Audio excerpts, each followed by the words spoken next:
친구 여러분, 채널에 오신 것을 환영합니다. 으스스한 이야기들이 잠들기 전 또는 일할 때 편안하게 쉴 수 있도록 도와주는 밤의 속삭임 채널입니다. 시작하기 전에 이 영상을 몇 시에 시청하고 계신지 알려주세요. 어디에 계시고 혼자 계신가요? 댓글을 남겨주세요.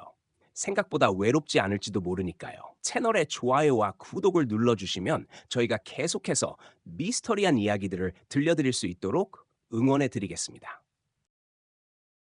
콧등을 스치는 바람이 이상하리만치 차가웠다.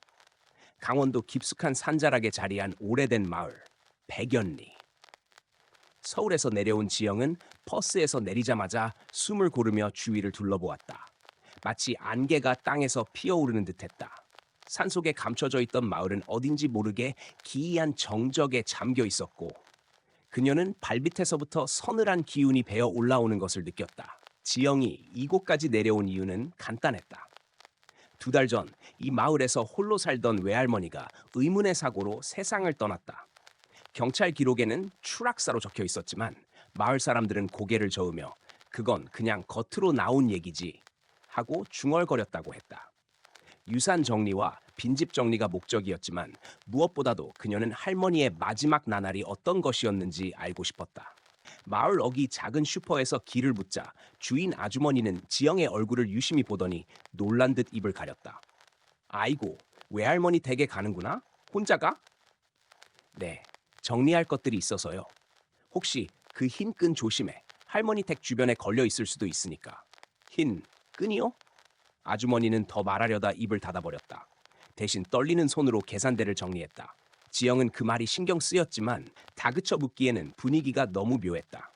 결국 짐을 챙겨 외할머니 집으로 향했다. 외할머니 집은 마을에서도 가장 외진 곳에 있었다. 집 앞에 다다르자 지영은 숨을 삼켰다. 대문을 지나기 직전 그녀의 시야 한쪽에 하얀 실오라기 같은 것이 걸려 있었다. 길게 늘어진 그 끈은 고목나무 가지에서부터 땅에 닿을 듯 말 듯 흔들리고 있었다. 저게 뭐지? 바람도 거의 불지 않는데 기묘하게 흔들리고 있었다. 가까이 다가가자 그 끈은 마치 누군가의 목을 감싸기에 충분한 길이로 묶여 있었고 끝부분은 스스로 매듭을 만들려는 듯 둥글게 말려 있었다. 지영은 갑자기 등골을 훅 하고 누군가 밀어내는 것처럼 느꼈다. 그때 뒤에서 누군가 말했다. 건드리지 마요. 갑자기 들려온 목소리에 놀라 돌아보니 마을에 사는 듯한 중년 남자가 나무 아래를 노려보며 다가오고 있었다. 그의 눈동자는 흔들리고 있었고 입술은 바짝 말라 있었다. 저건 백연리에서 오래된 금기예요. 사람이 가까이 가면 스스로 목에 걸리려고 하니까. 네, 끈이 스스로요. 남자는 고개를 끄덕였다. 예전에 그런 일이 있었어요. 50년 전이었나? 젊은 무당 하나가 저 흰 끈을 잘라버렸다가 그날 밤 목이 스스로. 그는 말을 잇지 못했다. 그건 말도 안 되는 줄 알죠. 다들 그렇게 생각했으니까. 그런데 당신 할머니도 돌아가시기 며칠 전에 저 끈이 집 주변에 자꾸 나타난다고 말했어요. 처음엔 작은 실 같았다가 점점 길이가 늘어나더래요. 지영의 숨이 멎었다. 할머니가 그런 얘기를 했다고요? 남자는 대답 대신 낮게 중얼거렸다. 백연리에서는 100년 전부터 흰 공룡이라는 게 떠돌아요.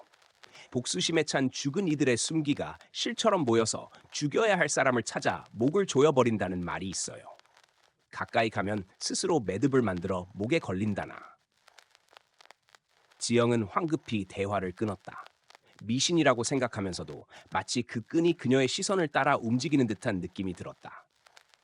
집 안으로 들어가자 묵은 먼지 냄새와 함께 오래된 흙집 특유의 비릿한 습기가 밀려왔다. 거실에는 할머니의 물건들이 그대로 남아 있었다. 작은 장롱 위에는 낡은 장구채와 함께 무당이 쓰는 삼지창 모형이 놓여 있었다. 할머니는 무당이 아니었다. 적어도 지영은 그렇게 알고 있었다. 하지만 할머니가 혼자 살기 시작한 뒤로 마을 사람들이 외갓집을 신당집이라 부르기 시작했다는 말을 들은 적이 있었다. 거실 한켠에서 할머니의 일기장을 발견한 지영은 조심스레 펼쳤다. 며칠치 기록은 평범했다. 날씨, 장작 상태, 마을 사람들 이야기. 그런데 한 페이지를 넘기자 글씨가 갑자기 삐뚤어지고 떨려 있었다. 오늘도 본다. 창밖에 하얀 실이 매달려 있다. 처음엔 거미줄인 줄 알았는데 아래로 조금씩 길어지고 있다. 마치 누군가의 목을 기다리는 것처럼. 밤이 깊어지면 내 이름을 부르는 소리가 들린다. 지영은 숨을 들이켰다. 그때였다. 거실 창문 너머로 흰 끈이 스르르 쉐 내려오고 있었다. 바람 한 점 없는데 뱀처럼 움직이며 천천히 창문 틀에 매듭을 만들기 시작했다. 지영은 얼어붙었다. 그 끈의 끝부분이 마치 누군가의 목을 잴 듯한 원형으로 조여들고 있었기 때문이었다. 지영은 창문에 매달린 흰 끈에서 눈을 떼지 못했다. 그것은 분명히 무생물이어야 했다. 하지만 뭔가 살아있는 듯 혹은 살아있는 무언가가 그 안에서 꿈틀거리는 듯 미세하게 떨리고 있었다. 매듭은 점점 더 가지런해졌고 매달린 고리가 목의 굵기에 맞춰 형태를 잡아갔다. 꿈인가? 자신에게 그렇게 속삭이려는 순간 갑자기 똑똑똑 창문을 두드리는 소리가 들렸다. 자그마한 손가락으로 두드린 듯한 가벼운 소리. 지영은 비명을 삼킬 뻔하며 뒷걸음쳤다. 창문 바깥에는 아무도 없었다. 단지 희끄무레한 안개 속에서 흰 끈만이 흔들릴 뿐이었다. 말도 안 돼. 지영은 서둘러 창문을 닫고 커튼을 치려 했지만 손끝에 닿기도 전에 커튼이 스스로 흔들리며 제쳐졌다. 마치 누군가가 그 뒤에서 손으로 밀어낸 것처럼. 그 순간 흰 끈이 쑥 창문 틈 사이로 집 안으로 들어오려 했다. 지영은 반사적으로 창문을 힘껏 밀어 닫았다. 꽝 하는 소리와 함께 끈의 일부가 바깥으로 튕겨나갔지만 매듭은 여전히 유지되어 있었다. 마치 스스로 살아있는 생물처럼 자신의 형태를 잃지 않고 꿈틀거리고 있었다. 긴장된 숨을 몰아쉬던 지영은 거실 뒤편 할머니의 방으로 발걸음을 옮겼다. 이 집에서 가장 오래된 공간이자 마을 사람들이 신당방이라고 속삭이던 곳. 문을 열자 묘한 향 냄새가 풍겼다. 오래된 향로, 빛바랜 비단천, 작은 청동 거울, 그리고 무당이 쓰는 것과 비슷한 방울 장식이 방 한가운데 놓여 있었다. 지영은 고개를 갸웃했다. 외할머니가 이런 걸 쓰셨다고? 할머니는 늘 조용하고 현실적인 사람이었다. 신기 같은 건 믿지 않는다며 손살에 치던 사람이었다. 그런데 왜 집안에 이런 물건들이 가득한 걸까? 방 한쪽 모서리에서 낯선 종이 다발이 눈에 띄었다. 오래된 한지로 묶인 그것은 마치 누구에게도 보여주고 싶지 않은 기록처럼 숨겨져 있었다. 지영은 심장이 빠르게 뛰는 걸 느끼며 묶음을 풀어냈다. 첫 장에는 단 한 줄만 쓰여 있었다. 흰 곡령은 피를 타고 내려온다. 그 아래에는 수십 년 전으로 보이는 날짜와 함께 기록이 이어지고 있었다. 선조 중 누군가가 원한의 죽음을 당했을 경우 그 혼은 흰 기운으로 남아 후손에게 전해진다. 이 기운은 머리카락, 실 혹은 끈의 형태로 나타나며 마지막 원하는 것이 이루어질 때까지 사라지지 않는다. 곡령이 결박하려는 대상은 피로 연결된 사람이다. 지영은 손에서 종이를 떨어뜨릴 뻔했다. 피! 그 말이 의미하는 건 단 하나였다. 흰 끈은 외할머니 때문이 아니라 나를 따라온 걸까? 그녀가 백연리에 들어온 순간부터 누군가가 지켜보고 있던 걸까? 밤이 깊어져 집안이 고요해질수록 바깥의 기운은 점점 더 불길하게 변해갔다. 거실에서 사각사각 바닥을 끄는 소리가 들리기 시작했다. 지영은 등골이 오싹해졌다. 무언가가 기어다니는 듯한 소리. 아니, 끌려다니는 소리. 지영은 할머니 방 문틈으로 거실을 살짝 내다보았다. 그리고 숨이 멎었다. 아까 창밖에 있던 흰 끈이 이번에는 거실 한가운데까지 들어와 있었다. 길이는 처음보다 훨씬 더 길어져 있었다. 바닥에 늘어진 끈 끝에는 방금 만든 듯한 매듭이 선명했다. 마치 누군가의 목에 정확히 걸릴 만큼만 조여진 형태로. 그 매듭이 천천히 고개를 돌리듯 지영이 있는 방향으로 움직였다. 움직임은 느렸지만 분명히 목표를 인식하는 듯했다. 지영은 방에서 나와야 할지 숨죽이고 숨어야 할지 순간적으로 판단이 서지 않았다. 그런데 그때 똑똑똑똑 문 두드리는 소리가 또 들렸다. 이번에는 앞문 방향이었다. 지영은 낯선 공포가 겹쳐오는 걸 느꼈다. 바깥에서도 안에서도. 두려워진 지영은 조용히 할머니 방 창문을 열어 살짝 바깥을 봤다. 안개가 자욱한 가운데 앞마당의 고목나무 아래에 누군가 서 있었다. 흰 수의를 입은 것은 아니었다. 하지만 희고 길게 늘어진 천 조각이 그 사람의 어깨에서 흘러내리고 있었다. 그 사람은 고개를 숙인 채 움직이지 않았다. 하지만 분명히 숨을 쉬고 있었다.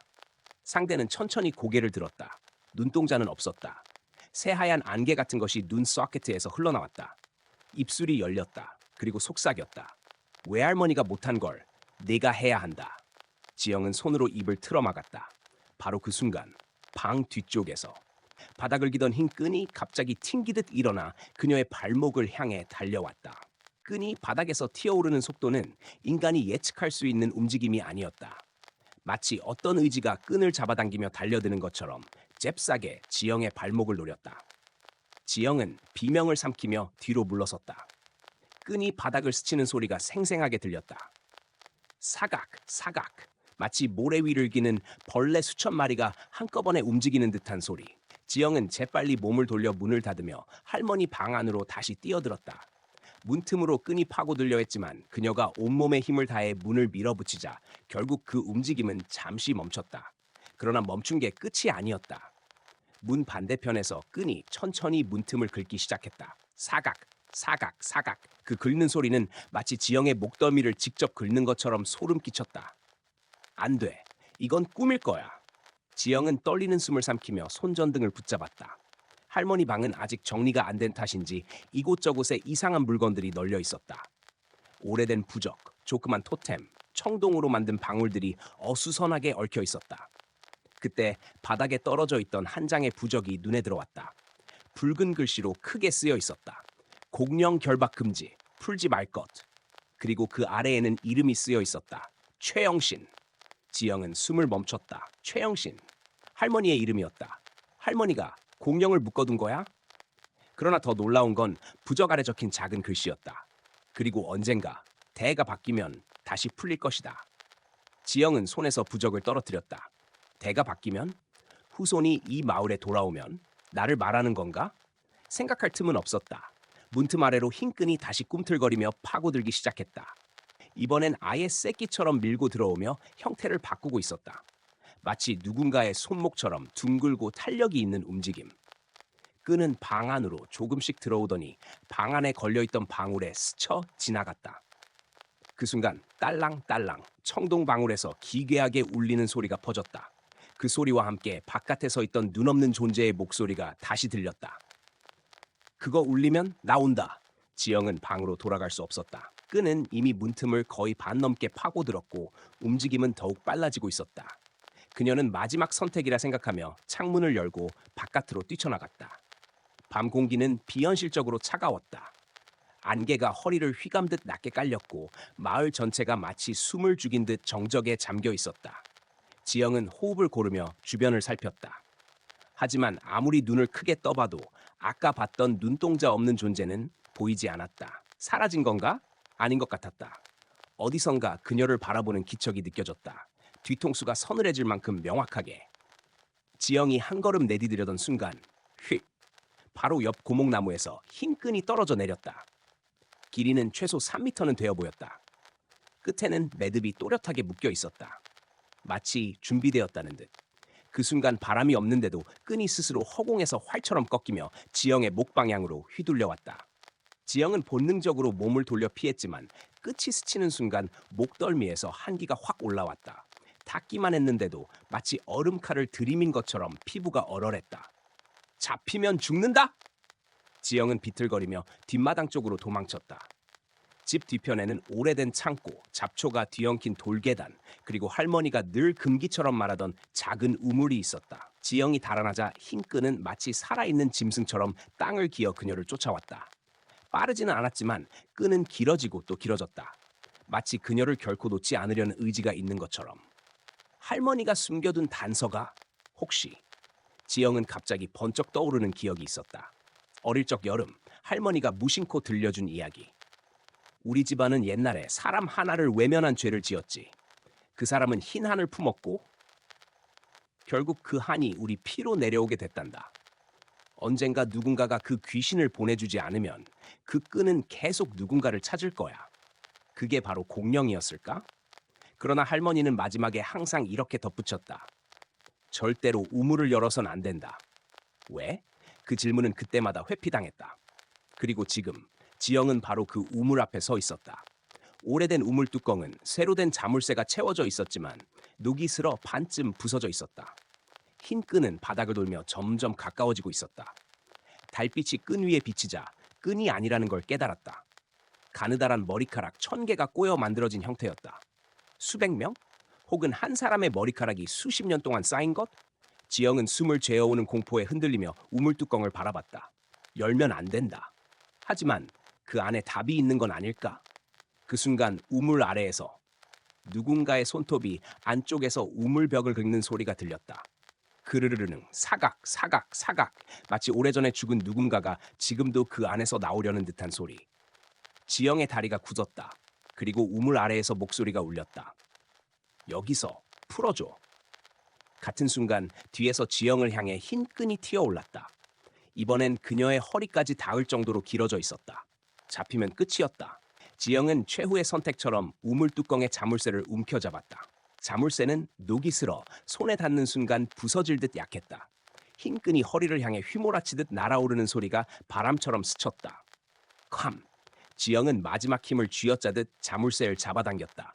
녹슨 금속이 부서지며 우물뚜껑이 아주 조금 들렸다. 그 순간 우물 아래에서 손 하나가 튀어나왔다. 축축하게 젖은 뼈만 남은 손. 그러나 분명히 살아있는 것처럼 꿈틀거리는 손가락. 그 손이 뚜껑 틈을 향해 더더욱 기어올랐다. 마치 어둠 속에서 억눌려온 세월을 한꺼번에 터뜨리듯이. 그리고 손과 동시에 흰 끈이 지영의 다리를 감쌌다. 안 돼. 끈은 마치 오랜 기다림 끝에 먹이를 찾은 포식자처럼 빠르게 조여왔다. 지영은 비명을 질렀지만 끈은 그녀의 발목에서 종아리, 허리까지 감아 올라왔다. 그때 우물 아래에서 들려오던 목소리가 또렷하게 울렸다. 나는 너희 집안이 죽인 자다. 너희 피가 오기를 오래 기다렸다. 이제 돌아가라. 그 말과 동시에 우물 아래에서 올라온 손이 뚜껑 아래쪽을 밀었다. 뚜껑이 완전히 열리려 했다. 지영은 본능적으로 뚜껑을 다시 눌러 막으려 했다. 하지만 흰 끈이 허리를 감싸며 그녀를 뒤로 잡아당겼다. 균형을 잃은 순간 우물 속에서 그것이 모습을 드러냈다. 눈이 모두 피눈물처럼 번진 얼굴, 턱이 기괴하게 벌어진 형체, 머리카락은 물속에서 뿌연 연기처럼 떠올랐고 그 끝이 하나의 끈처럼 이어져 있었다. 바로 그 머리카락이 지금 지영을 조이는 흰 끈이었다. 내 머리로, 내 목으로 죽은 원한, 너희 집안이 묶어두었지? 할머니가 나를 묶고 네가 다시 왔다. 지영은 비틀거리며 뒤로 밀려나며 중얼거렸다. 그럼 내가 해야 하는 건 당신을 풀어주는? 원호는 섬뜩한 웃음을 지었다. 풀어주면 네가 죽고 풀지 않으면 계속 너를 찾아간다. 대화가 끝날 때까지 지영의 심장이 미친 듯이 뛰었다. 할머니의 기록, 공령, 피로 이어진 원한, 그리고 이어진 끈. 할머니는 그 원혼을 묶어두었고 그 대가 이제 그녀에게 돌아온 것이다. 끈은 점점 더 강하게 조여왔다. 숨이 막혀올 만큼. 지영은 마지막 남은 힘으로 손을 뻗어 우물뚜껑을 완전히 닫았다. 쾅! 갑자기 끈이 멈칫했다. 곧이어 끈의 압력이 느슨해졌다. 우물 속 형체는 어둠 속으로 빨려들듯 사라졌다. 그러나 그 직전 어둠 속에서 목소리가 마지막으로 속삭였다. 닫았네. 그러면 다음은 너의 아이. 지영은 숨을 멈췄다. 아이? 나는 아이가 없는데. 그 순간 그녀의 배에 감겨있던 끈이 미세하게 움직이며 마치 뱃속의 생명을 찾듯 더듬거리다가 천천히 풀렸다. 그리고 사라졌다. 날카로운 바람이 스쳤다. 우물 주변의 공기가 조용해졌다. 지영은 무릎을 꿇고 한동안 움직이지 못했다. 며칠 뒤 서울. 지영은 병원을 찾았다. 몸이 너무 피곤하고 속이 메스꺼운 느낌이 들어서였다. 검사 결과를 기다리던 중 의사가 놀란 표정으로 말했다. 축하드립니다. 임신 초기이십니다. 지영의 숨이 막혔다. 그날 밤 집으로 돌아온 그녀는 창문을 잠그고 불을 모두 끄려던 순간 베란다 난간에 걸려있는 하얀 끈이 눈에 들어왔다. 바람이 전혀 없음에도 부드럽게 흔들리며 끝부분이 작은 고리 모양을 만들었다. 그 아래 아주 희미하게 사각 사각 무언가 바닥을 끄는 소리가 들렸다. 지영은 숨을 삼키며 아직 태어나지도 않은 뱃속의 생명을 감싸 안았다. 그리고 깨달았다. 그 원호는 사라진 게 아니었다. 단지 다음 피를 기다리고 있을 뿐이다. 흰 끈은 천천히 정확하게 삽 지영이 있는 창문 쪽으로 고개를 돌렸다.